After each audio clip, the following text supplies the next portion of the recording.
Hello! In this video we're going to be looking at piecewise functions. So let's take a look at an example. So in this problem we have two parts. So f of x is equal to 4, but only for the domain, and remember this part right here is your domain, but only for the domain of x is less than negative 2.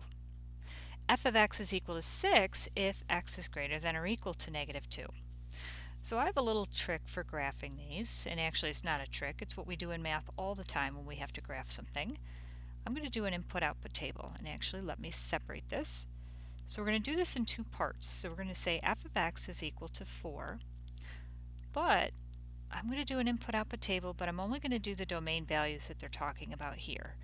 So my domain values are x is less than negative 2. I do have to start at negative 2.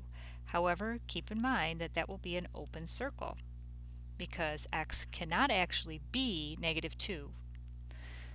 Now we need to pick numbers that are less than negative 2. So let's go maybe negative 3 and negative 4.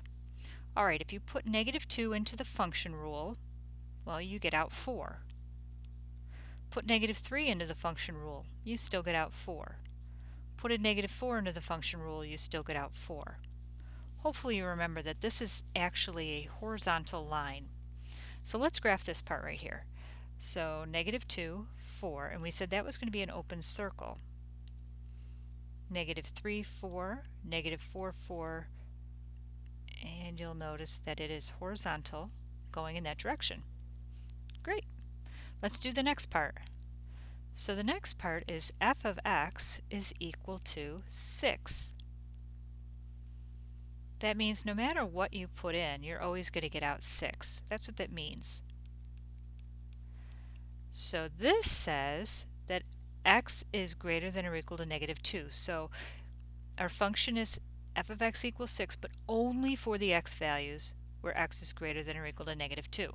So I'm going to put a negative 2 and only numbers that are greater than or equal to that. So how about negatives 1 and how about 0? Now if you put negative 2 into the function, you get out 6. If you put a negative 1 into the function, again you get out 6. Put 0 into the function, again you get out 6. So negative 2, 6. Now this one is going to be the closed circle. Look at your inequality. That means it's going to be a closed circle. So negative 2, 6, 0, 6. So you will notice that this is also horizontal and going in that direction. Okay, let's just do a couple follow-up questions. These are not questions that you haven't seen before. These are all things that we've done. And we've actually done them with piecewise functions way back when we learned about patterns and functions.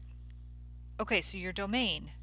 Your lowest x value is negative infinity. Your highest x value is positive infinity. You could also say all reals. Your range. Now your range is actually very interesting here because your range are just your y values, and I have a break in y values between 4 and 6. So your lowest y value is actually 4, but it's just 4. And then we jump up to 6. Now you could have written it that way, or if you wanted to, you could have written it as that would have been fine. Just don't write it in interval notation. You can't do interval notation because there's a break between these values. Alright, let's try another one. Okay, so in this one, f of x is equal to x, but only for the domain values of x is less than or equal to 0. F of x is equal to negative x minus 3 if x is greater than 0. Okay. Let's do the first part. So let's do f of x is equal to x. I know that's linear, so that's going to be a line. It's actually going to be a line with a slope of 1, right? Slope of 1. And a y-intercept of 0. I'm going to do an input-output table just because it's so much easier for these. But for this table, I can only go x is less than or equal to 0. So I do have to start at 0. And because it can be 0, this is going to be closed circle here. So you put 0 in, you get out 0. We also have to pick other numbers that are less than 0. How about negative 1? Put in negative 1, you get out negative 1. Let's put in negative 2. Put in negative 2, you get out negative 2. Okay, let's graph it. So it's a closed circle here at 0, 0. And then we have negative 1, negative 1. Negative 2, negative 2. Oh, I see. Down 1, back 1, down 1, back 1. And there we go. Now I have to do the other part, or I should say the other piece, since it is a piecewise function. So we have negative x minus 3. Again, that's linear. Your slope is going to be negative 1. Your y-intercept would be negative 3.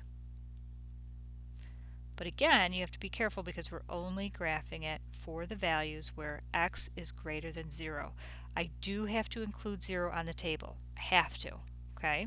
You just have to remember that that's going to be an open circle because it's not inclusive. And I have to pick numbers that are bigger than 0. So how about 1 and 2? So let's put in 0. So it's negative 0 minus 3, giving us negative 3. Let's put in 1. That's going to be negative, negative 1 minus 3. So it's going to give me negative 2. Let's put in 2. So that's going to be negative 2 minus 3, which is negative 5.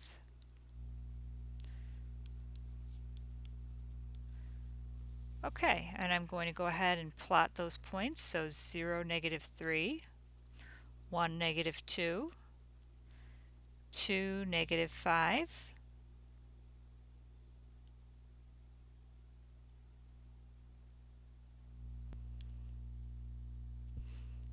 Now clearly, if you're following along, you notice that I have negative 2 here, which is not actually negative 2.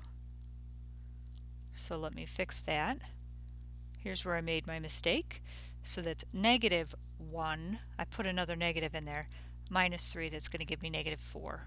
So I knew when I was plotting these points that something was a little off. Okay, and this one is going to be open. And there you go. So that is the correct graph. Okay, your domain is still going to be all reals. Your range, well, your lowest y value is negative infinity. Your highest actually goes to 0.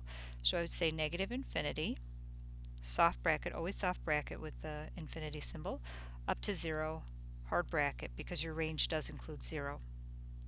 Now this question asks where the function is negative. Now this is tricky because it's negative where this function is below the x-axis. The problem is right here because the value of the function right here is 0, and 0 is not negative. It isn't positive, it isn't negative. So here's what we have to do. This function is negative for all values of x except for 0. Now you could say that in words. That actually would be fine.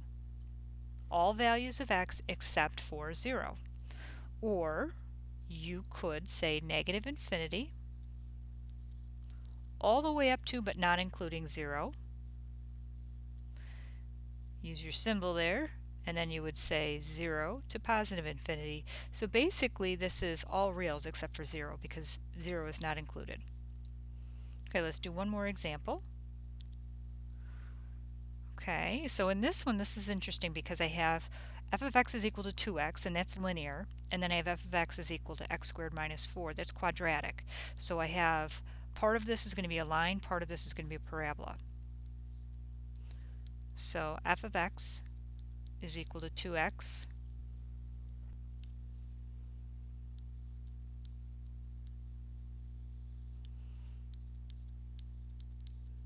Okay, and my domain values for this piece is x is less than or equal to 1. So I'm going to choose 1. Keep in mind that's going to be a closed circle, and I need numbers that are less than. So let's go 0 and maybe negative 1. Okay, those are easy enough for me to plug in my head. So let's see, 2 times 1 is 2. 2 times 0 is 0. 2 times negative 1 is negative 2. And again, so this one's linear.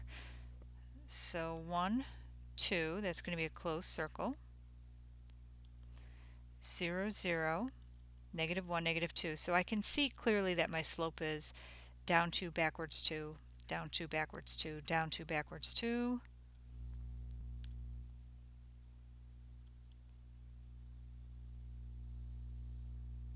Okay, now I'm going to do my other one.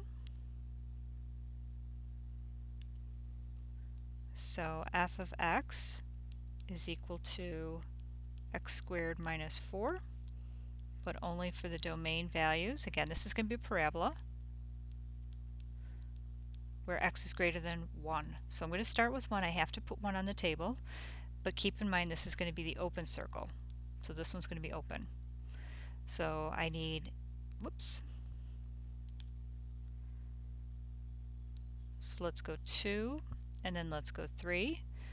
So let's see, 1 squared minus 4 is going to be 1 minus 4, which is negative 3. 2 squared minus 4 would be 4 minus 4, which is 0. 3 squared minus 4 is 9 minus 4, which is 5. Okay. So now we have an open circle, 1 comma, let's see, negative 3.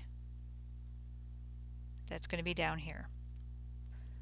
2, 0, and 3, 5 right here. This should be curved because it is part of a parabola. Okay, your domain. Your domain again would be all reals.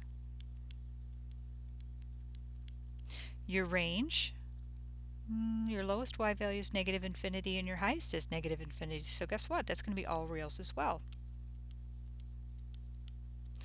Okay, and here's a question we haven't seen in a while. What is the average rate of change for the interval of 2 to 3? So average rate of change is your change in your f of x over your change in your x. Remember, it's essentially the same thing as slope. Slope is change in y over x, if you remember that. So basically we have f of 2 minus f of 3 all over 2 minus 3. Now I can choose my values here. So f of 2 is actually 0 minus f of 3, which is 5, all over 2 minus 3, which is negative 1. So that's negative 5 over negative 1, which is 5. So that's one way to do it. But to be honest with you, if you have a graph, the easiest way to do it, if you have a graph and it's on the graph, we're looking at these 2 points right here. X is 2, x is 3. So this is where x is 2 and x is 3. You're going to go up, remember, change in y, so we're going up 5, forwards 1. So it's 5 over 1. Okay, so you have a few questions to do. You have 3 graphs to do, and then you have a regions question. Will not take you that long at all. I would suggest doing a different graph. So if you're working on your own piece of graph paper, you're going to have to make a separate XY grid for each problem. These are not ones that you can put on the same grid. And you do not have to label the pieces. That's the nice thing. So you don't have to worry about labeling the pieces. All right, give this a try, and I wish you luck.